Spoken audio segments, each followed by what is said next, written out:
Hi. Hello there, it's Bryony, speech and language therapist at Salt by the Sea, and I thought I would sit down with my cup of tea with you this morning to answer a question that I got from someone in the comments. Hi Chloe, who is a high school student thinking about becoming a speech therapist one day and wanted to know a little bit about how I became a speech therapist. And so in this video, I'm going to share with you a little bit of the early experiences that I gathered before I applied to train as a speech therapist, and also some of my experiences of the interview and that early training experience. So if you are thinking about speech and language therapy for a career or just interested in the process, then keep watching and let's get started. So I've been a speech and language therapist for about 14 years, and throughout my career have had requests for work experience and have had various students on placement throughout that time. And I also acknowledge that it's really hard to get work experience. And gaining experience to understand what speech and language therapy is like and to be able to try out your own kind of skills in this area is a really essential part of figuring out if you're interested in training to do speech therapy, and also finding out if it's the right fit for you. So what I want to first suggest is that you don't have to be with a speech and language therapist in order to be gathering relevant work experience. My kind of journey into speech therapy started when I was in high school myself, and we had a cadet force, and there was an expectation that everyone would sign up to the Air Force or the Navy cadets for a bit of work every Monday afternoon, and I wasn't keen on that. And so I arranged instead to go and volunteer at a local older residence home for older people who were deaf and blind, and I was kind of matched up with someone to spend every Monday afternoon at my school time with her. And that was really challenging. It really highlighted to me how hard it is when we have difficulties with communication and that kind of disconnect between two people. What do we do if we don't have all our everyday familiar chit chat? And it also made me realize that there is many ways to be with a person, there's many ways to connect with someone and to befriend them, I suppose. And that was my early experience of kind of embracing the discomfort of feeling unskilled, but also the enjoyment of spending time with someone, even if that wasn't very conversational, but really just kind of sitting together and, making the odd kind of smaller comment.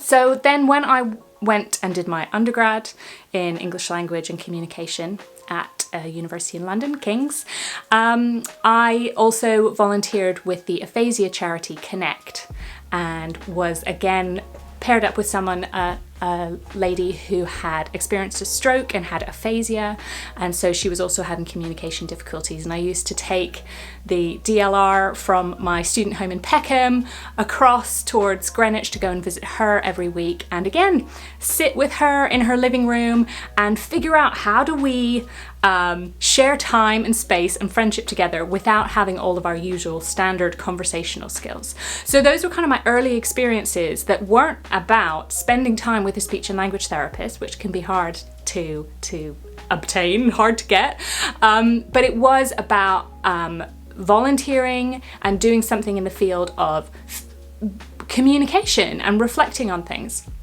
And then when I graduated from my undergrad, I went and volunteered at Great Ormond Street Hospital for 3 months, and that was really valuable experience. I learned loads. I was their SOLTA, speech and language therapy assistant, for those 3 months, and did lots of the kind of everyday admin work, spent time listening in on a lot of clinics, particularly with the cleft palate team, and hanging out with a bunch of speech therapists for an extended period of time. And that was a fantastic experience. I learned a lot.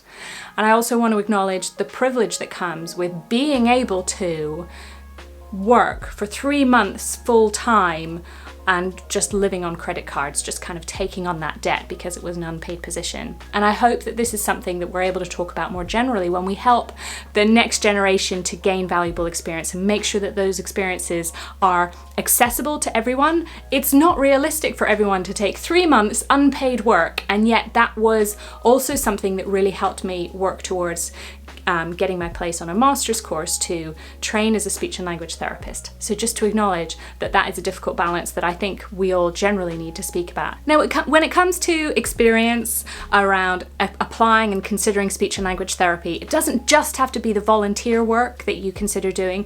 Think about what work you're doing and what transferable skills you are gaining from that can apply to working with people to support their communication needs. So I worked as a learning support assistant in a school, but I also worked as a piano teacher and a bartender, and I learned all kinds of transferable skills across all of those different jobs that helped me to be a better listener, to reflect on changing how I communicate depending on different people. It supported my patience, my ability to organize a busy schedule. So if you're thinking about applying to do speech and language therapy, but you're worried about not having enough relevant experience, have a sit down with a blank piece of paper, which is always my kind of go-to thinking method, and jot down the skills that you have developed, the experiences that you've had, and also have a think about, well, what experiences might a speech and language therapist need? And this is where I would encourage you to check out the RCSLT website. So that is here in the UK, that's our main membership body, the Royal College of Speech and Language Therapists. So rcslt.org, you can check out lots of information there about if you're thinking about training as a speech therapist.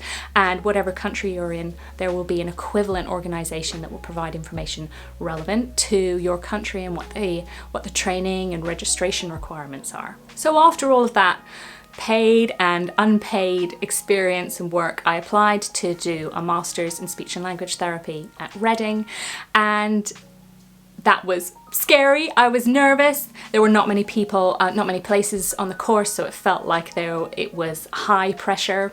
And I think, again, when we prepare for interviews, for anything, it's really easy to focus on revising all of the facts. Do I know about all of the latest relevant human rights acts or disability and access laws, etc.?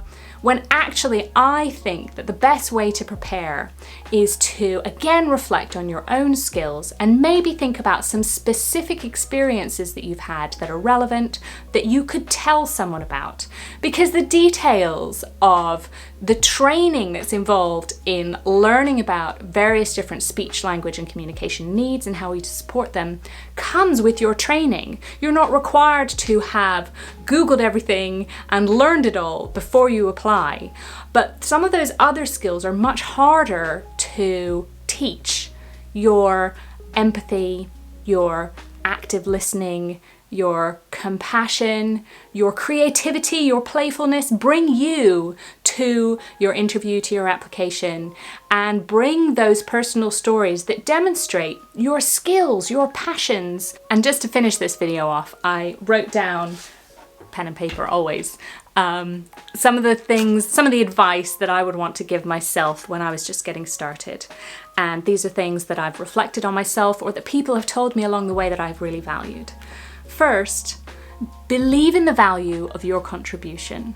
In my first job, my manager gave me feedback and encouraged me to speak up in meetings. She said, "Your ideas are useful and valid and part of our team contribution. Don't be afraid to speak up." As Rollo would say. Thanks very much, Rollo. Shh. Don't be afraid to speak up. That's how you learn. That's how you get feedback on your ideas. And that's how you build your confidence in speaking up on behalf of people, supporting people to speak up for themselves. Advocacy within our work is such a key part, not only advocating for those with communication needs, but helping those people to advocate for themselves. And so I think we need to, when we're first setting out, learn how to better advocate for ourselves and speak up within team meetings. So share your ideas, speak up, believe in the value of your contribution. Second suggestion would be to pay attention to what excites you. There is such a diverse range of specialisms within speech and language therapy. And when you first set out, it can feel quite intimidating and daunting. What to even focus on, where to begin. You know, what to learn next, what to kind of focus your efforts on. And so I would suggest, just through the beginning of your training and your work, to pay attention to what feels fun, what lights you up, what excites you, because we need within our profession more people who are genuinely fired up for supporting and working within their particular area of speech and language therapy. Third suggestion would be to get comfortable with saying, I don't know, but I can find out. Both saying it to yourself and to saying it to other people. When you first set out, there will still be lots, even though you've got your certificate and your qualification, there will still be lots to learn along the way.